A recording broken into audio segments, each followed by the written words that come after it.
Welcome to the Sangamon County Historical Society's November program. My name is Stephanie, the president of the Sangamon County Historical Society. Today, we have Mark Flotow with us of Springfield. He is the author of In Their Letters, In Their Words, Illinois Civil War Soldiers Write Home. Thank you, Mark, for being with us. My pleasure. Thank you, Stephanie.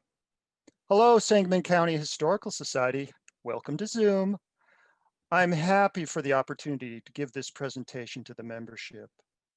Today's presentation is titled, I Think That We Will Soon Be in Springfield, Illinois Civil War Soldiers Quotations about Sangamon County from their personal letters. I have selected 10 such quotations that provide Civil War era insights into Camp Butler, Camp Yates, and the city of Springfield. In addition, you will hear the voices of 10 society members reading the quotations. When I give these book-related presentations in person, I have people in the audience stand up and read. Soldiers' letters sometimes were read aloud at home for the benefit of family and friends. It was about a year ago that Southern Illinois University Press published my book, In Their Letters, In Their Words, Illinois Civil War Soldiers Write Home. I will say a bit more about it at the end of this presentation. Some of the quotations you will hear today appear in the book and some others do not. Frankly, there was only so much that could fit into the one book. Now I have hundreds of pages of transcriptions that have built up over the years. So, without further ado,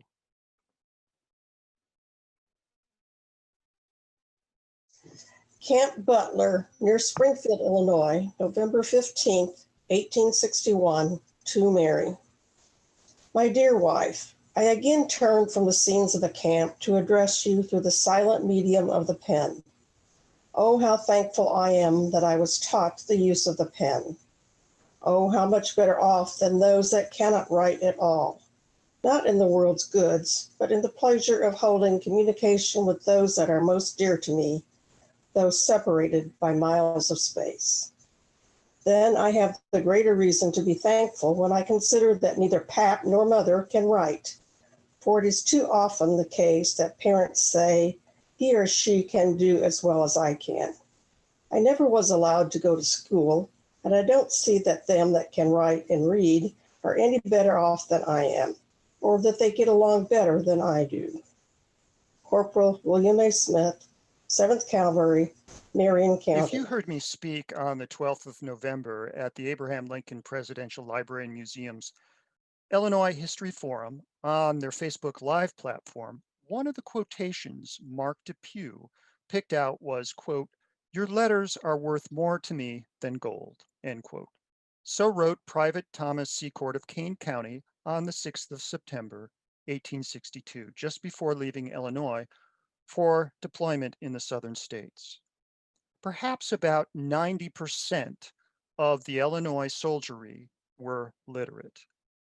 For Corporal William Smith and other soldiers of that era, letters were the next best thing to being there. Maybe like how Zoom is for us now. He wrote, "The pleasure of holding communication with those that are most dear to me."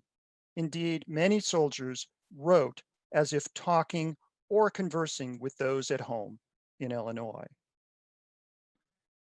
And here is with whom he was conversing, his spouse, Mary, whom he also referred to as Polly, back in Marion County. While Smith looks the soldier part here, he was a cabinet maker when he enlisted with the 7th Illinois Cavalry. We will hear from him again later in the presentation.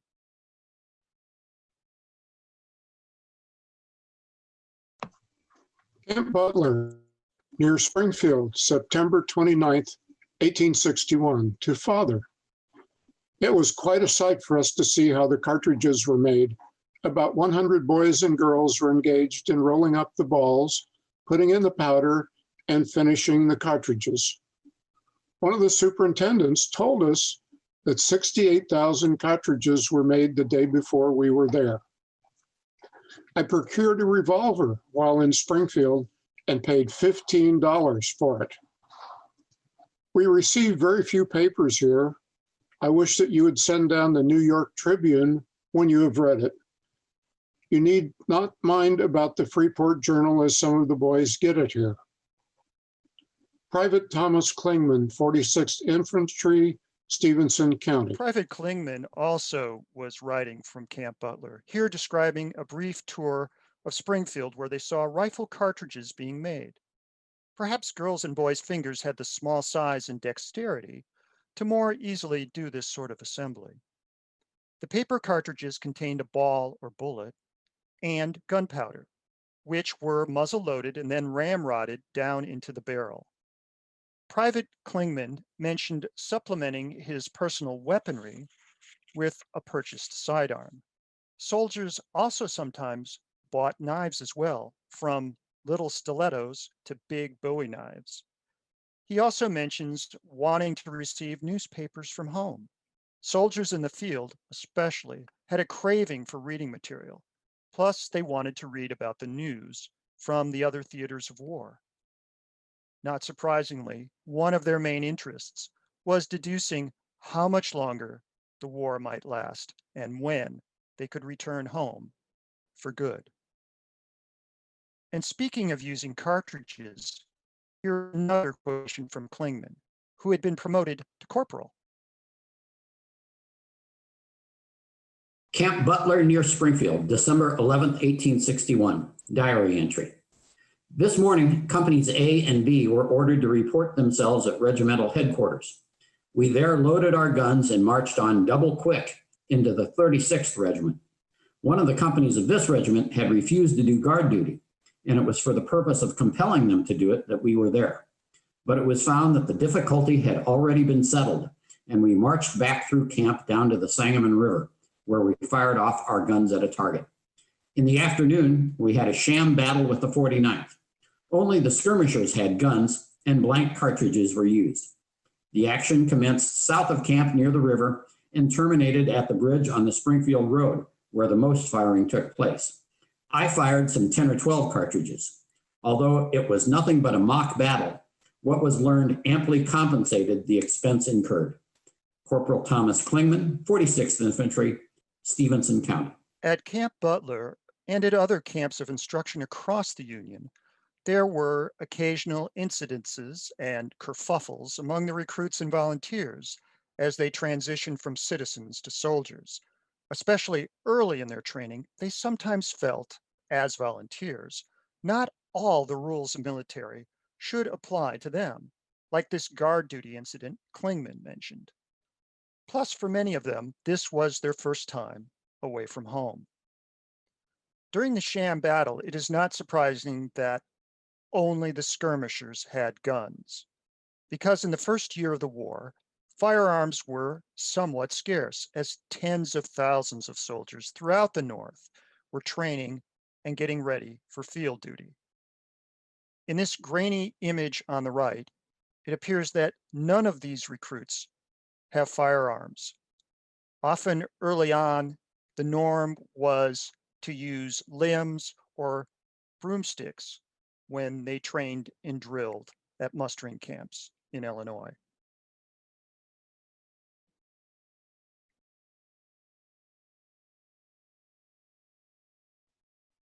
General Hospital at Camp Butler, Springfield, Illinois, October 4th, 1864.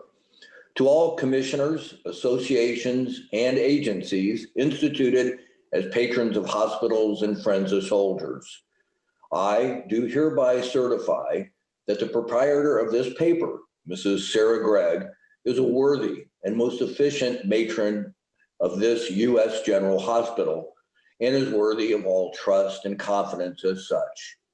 Mrs. Gregg, whom the soldiers in hospital call Mother, is not only a lady of kind heart, but of good, reliable judgment.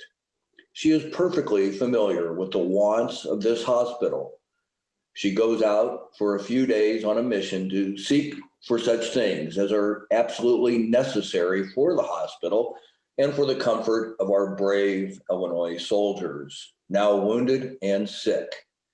Her statements may be implicitly relied upon, and she will ask for nothing but what is necessary for the good of the hospital and the comfort of the soldiers.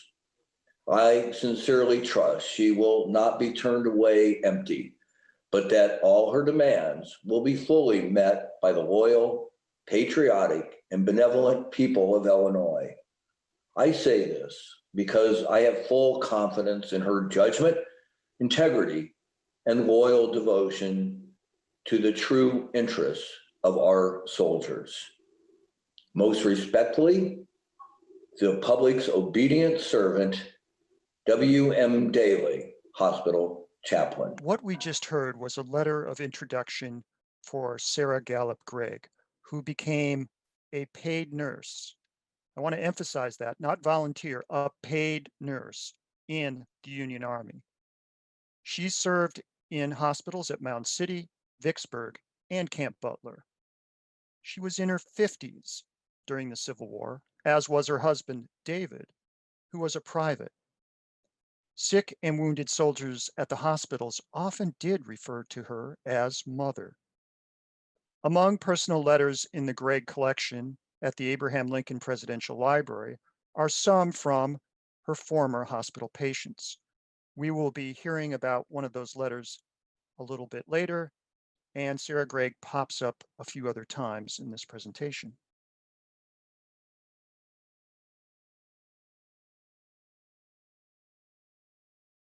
Camp Butler, near Springfield, Illinois, August 31st, 1862. To Mother. We arrived at Springfield at about 12:30, with no tents nor anything but the ground to sleep. So we went down to the river to wash off. Down the river was full of men a-fishing for a drowned man, which found in a little while. He belonged to a Dutch company. Camp Butler is quite a pretty place, with plenty of trees for shade. It is right side of the old camp, which is fenced in with a high board fence.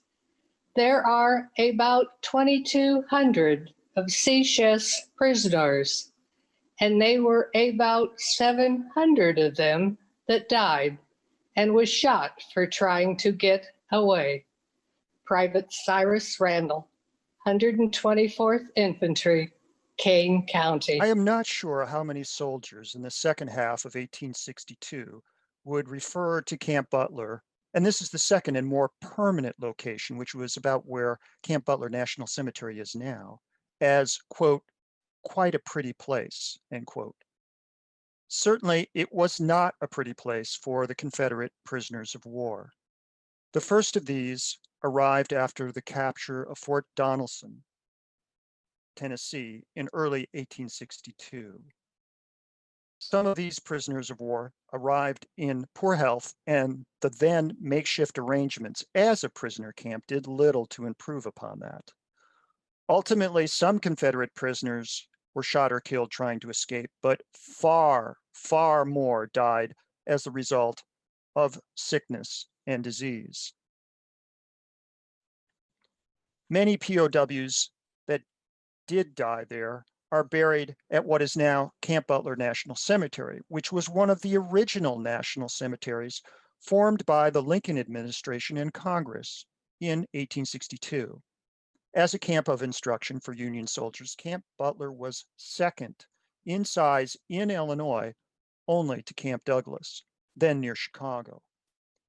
In late 1861, it was decided to close many of the early war Illinois mustering camps across the state in favor of these two larger training camps.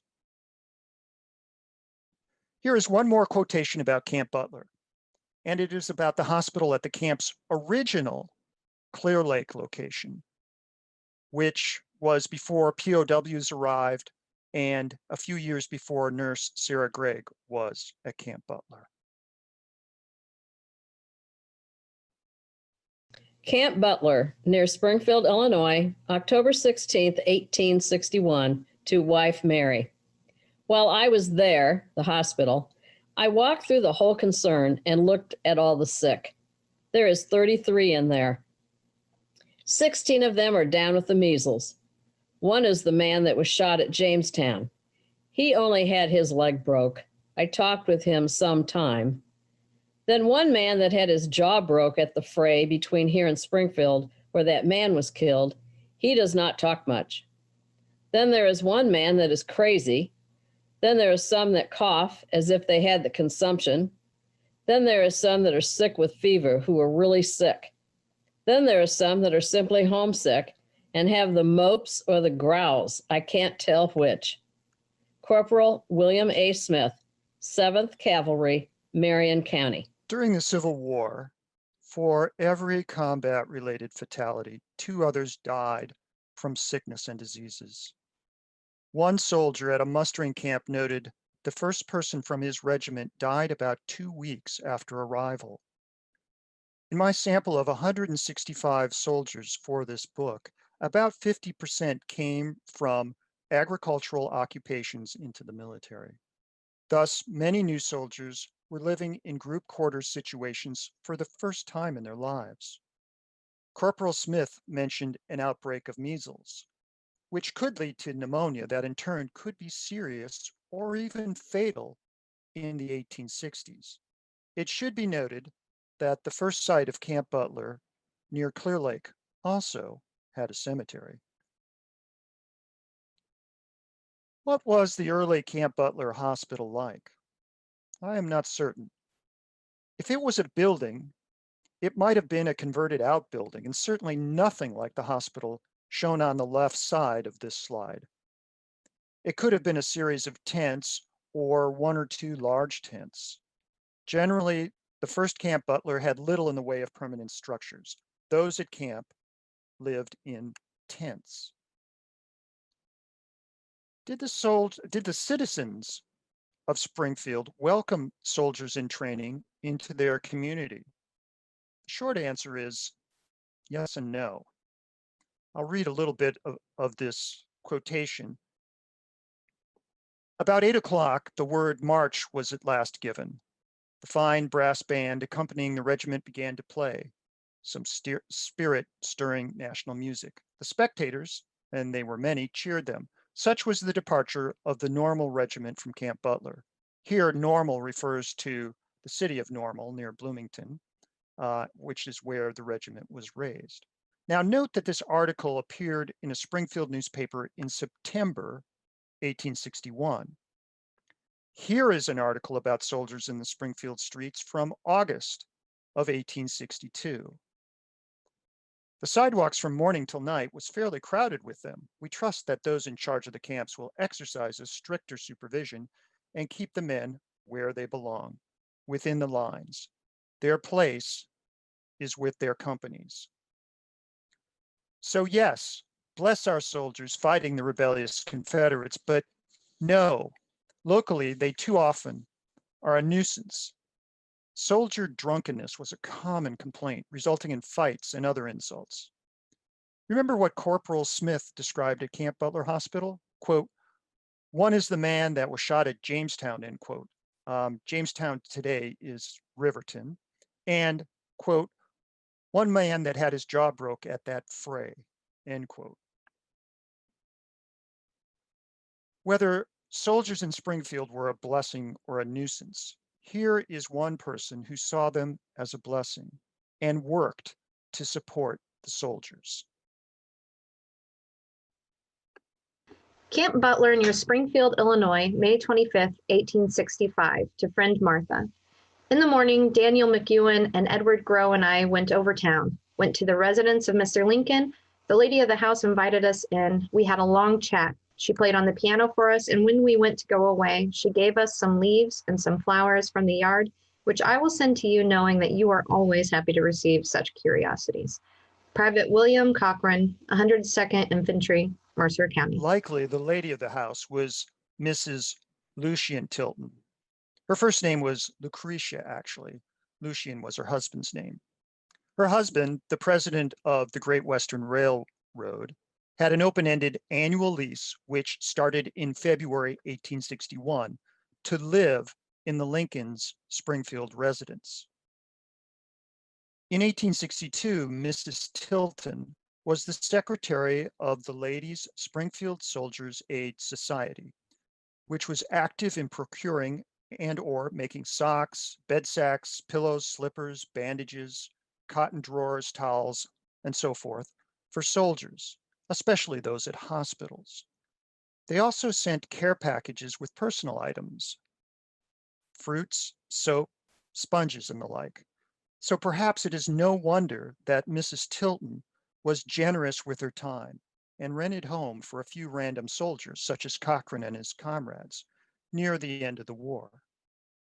And interestingly, regarding the piano at Lincoln's former residence, Sarah Gregg noted in her Camp Butler diary on the 2nd of June, 1864, that 2 of the 13th Regiment boys played the piano for a few guests while at the Tiltons' rented house. My thanks to Kathy Hayworth for sharing this important bit of information based on her research. Note that Private Cochrane's letter was dated May 25th, 1865, which would have been a few weeks after Abraham Lincoln was buried at Oak Ridge Cemetery. Thus, the Springfield Lincoln home at that time may have still been draped in mourning. And I took these few images on this particular slide during the 2015 funeral reenactment. Okay, I think you have learned enough and are ready for a pop quiz. Here's your question. How many past US presidents have a former residence still standing in Springfield, Illinois? Is it 1, the one we just heard about, of course? Is it B, 2, C, 3, or D, none of the above? So here's your hint. This is not a trick question. Have your answer? Just keep it in mind for the time being. We will move on to Camp Yates.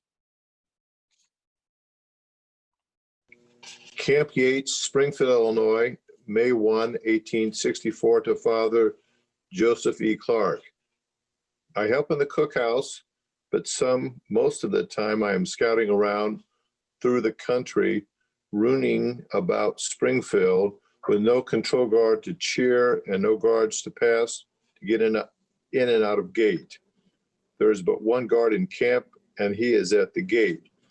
Most of the fence around the camp has been torn down by the 8th Cavalry, but all the troops have left here except the convalescents and a few sick. The sutler is broke up and gone. The mager is gone to Camp Butler, and a family lives in his office. Lieutenant Elliott has gone to his regiment. His office is shut up, so is the post office. The barracks are deserted, and so is the hospital that I was in before. There is not one corporal to be found in camp. The only place that is inhabited is the hospital. The cookhouse, doctor's office, and the guardhouse is full of copperheads that was taken at Charleston, Coles County. They are doomed to be executed as a warning to other copperheads to show them how weak and foolish it is to try to resist the government.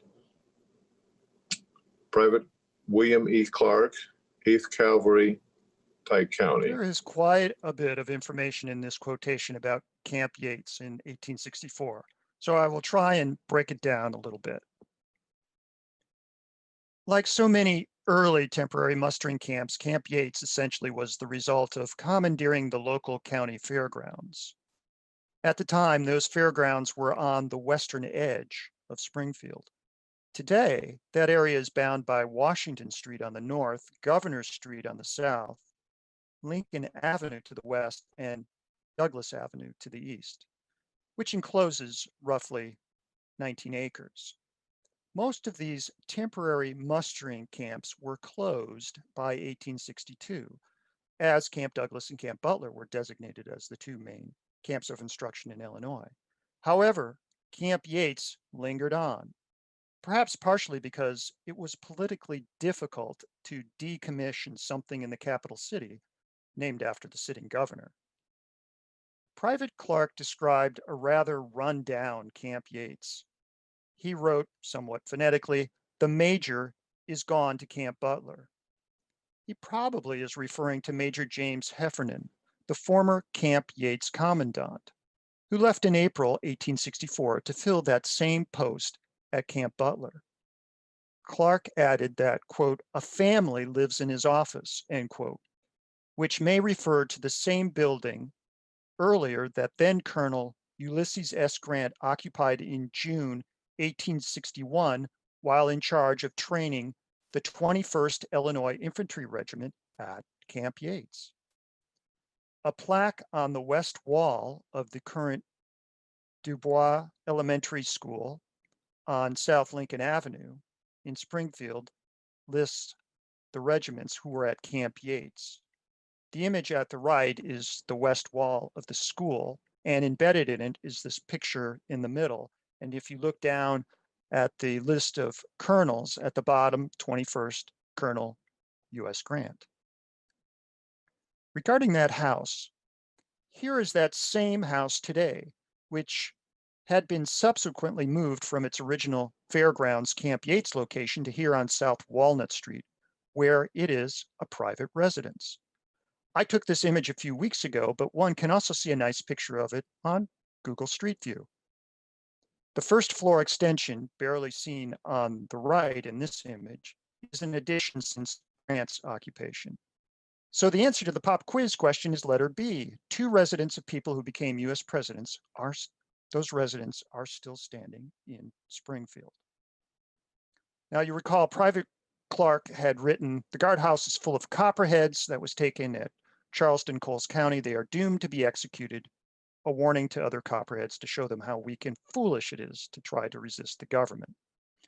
Copperheads was a slang term for a faction of the so-called Peace Democrats, who essentially wanted to let the Confederacy go and let them form their own government. Here is an explanation of what is sometimes called the Charleston riot. On March 28, 1864, there was a Copperhead soldier clash in Charleston. It was reported some participants had been drinking heavily and that personal animosities existed, both of which likely served as fuel for the subsequent fighting. The incident on the courthouse square was brief, but it left 9 people dead, including 2 Copperheads and 6 soldiers, and several others wounded. Although the Copperheads were run out of town, eventually some of the participants were taken prisoner, and some were charged with murder. For a while, 15 of those arrested in Coles County were imprisoned at Camp Yates in Springfield. None of the murder charges stuck, and some participants so charged were never apprehended. None of those held at Camp Yates were executed. That's contrary to what William Clark had said, that they were doomed to be executed. We have just 2 more quotations to go, and they're both about money. In a war, sometimes there's money to be made. Loudon, Tennessee, April 22nd, 1865, to Mrs. Sarah Gregg. I think that we will soon be in Springfield to be mustered out of the service. We haven't been paid off in 8 months and still looking for it. And if it don't come pretty soon, we will all be flat on our backs with the greenback fever. And you know that is a bad disease, good or bad. I would be glad to take a double dose of greenbacks to pay. I hope that you will excuse my foolish talk. I do it just to pass away the lonely hours of camp life. Dear and kind friend, I hope that we will soon see you again, for I believe that this cruel war is about to a close. Listen to hear that peace is declared, and you may be sure that when good news is announced, we will burn some gunpowder. Then we will return home and have a feast and a grand fandango. Then I hope we will rest at peace. Privates John and Russell Connor, Henshaw's Battery, Light Artillery, Jersey County. The Connor brothers wrote this to their former hospital nurse, Sarah Gregg. And like the rest of the Union soldiery, they were thrilled about the war coming to an end. Soldiers earned monthly salaries, but it was rare that they received their money monthly. Instead, especially for soldiers in the field, the paymaster showed up periodically, sometimes after several months, to pay off the soldiers in greenbacks. I have a fuller explanation about the Civil War origin of greenbacks on the Question of the Week page of the book website. For today, suffice it to say that the bills were printed on the front with black, green, and red inks, and on the back in just green ink, and hence slangily referred to as greenbacks. On the fronts, Salmon Chase was on the $1 bill, Alexander Hamilton, with different portraits, on the $2 and $5 bills, and Abraham Lincoln on the $10 bill as examples. In theory, this currency could be exchanged for gold and silver coins at banks. In practice, especially during the war, the paper money fluctuated in worth, meaning it was something less than its full intended value. And to a degree, its value varied with the Union's war fortunes.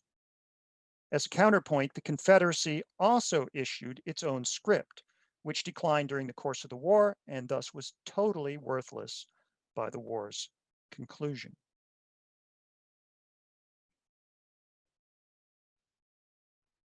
Springfield, Illinois, June 12th, 1865. To my dear friend, I am expecting to get out of the service soon.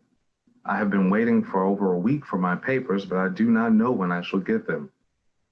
It seems as though everyone that had anything to do with making out the papers, that they must handle a certain portion of the money before it can get to the owner's hands.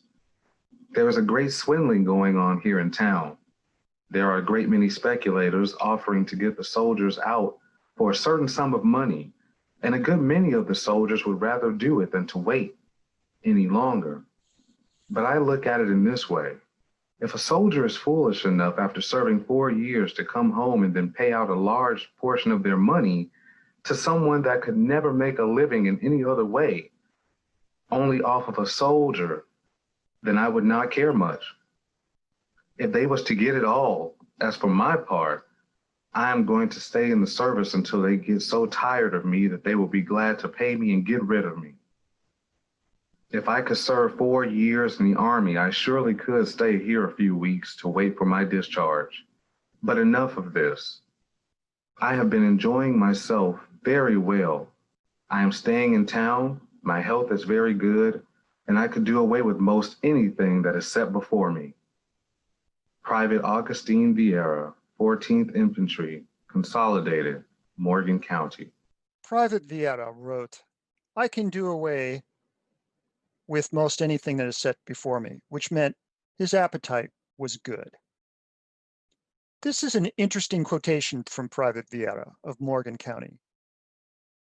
He explains that speculators, or simply con men, were hanging around Springfield and Camp Butler, where tens of thousands of Illinois soldiers received their final pay and discharge, willing to pay soldiers some money now and receive the full amount later from the paymaster on the soldier's behalf and pocket that themselves. This is a rare letter in the sense that soldiers generally wrote less when they were only a few days from being at home, where they could talk in person rather than through a letter. Honestly, I wish I could be talking in person with all of you instead of through this electronic missive. And to pull this off, I have many people to thank. First of all, the Abraham Lincoln Presidential Library, where the letters reside, from the manuscripts department, Kathleen Hayworth, whom I assume many of you know, Bob Kavanaugh, who's formerly of the Abraham Lincoln Presidential Library, now retired, John Alexander, purveyor of books at Books on the Square here in Springfield, James Cornelius, noted Lincoln scholar and Abraham Lincoln Association journal editor. And my very special thanks to all the society readers, Ruth, Roger, Mike, Pete, Mary Alice, Cinda, Sarah, Larry, Mary, and June. Thanks. I couldn't have done this presentation exactly as I did without your help. Here again is my contact information. The book website is markflotow.net, mainly because that was an available internet domain name, but this website is dedicated to the book. In the book itself, you will find over 500 quotations by Illinois soldiers, which I have arranged thematically. In the lower right-hand corner of this slide, I have a link for a recent presentation at the Abraham Lincoln Presidential Library. And this is a good overview of the book, including why I wrote it, the book project's antecedents, and the resources I used for the quotations. It also has letter excerpts from the book that are not part of what you just heard. I hasten to add that the book has an appendix with a brief biography for each of the 165 soldiers featured in the book. I'm often asked where the book can be purchased locally. Currently, I am recommending Books on the Square in Springfield. That store has signed copies in stock. Barnes & Noble here also locally has a copy or two. Otherwise, Southern Illinois University Press is always good. There is a link to SIU Press on my homepage. On that homepage, if you scroll down a little, there also is a sort of 2-for-1 deal if you order both the printed and electronic versions of the book at the same time from SIU Press. Also, if you simply Google my name, you will find other web entities that sell the book. I want to thank you all for tuning in and listening. And so I'm Mark Flotow saying goodbye for now and turn it back over to Stephanie. Wow, Mark, that was really great. I learned so much and it was a really great presentation. Thank you so much. If you have any questions for Mark, how we're going to do this is when we post this on Facebook, YouTube, and our website. If you want to comment on the Facebook or the YouTube, and if you have any other questions, you can email the society at SCHSoffice@gmail.com. And we will gather those questions and get them to Mark, and I will respond on those platforms. And then we will also, or email you back, and then also post those questions and answers in January's Historico. So thank you, Mark, very much. And thank you everyone for watching. Have a nice day.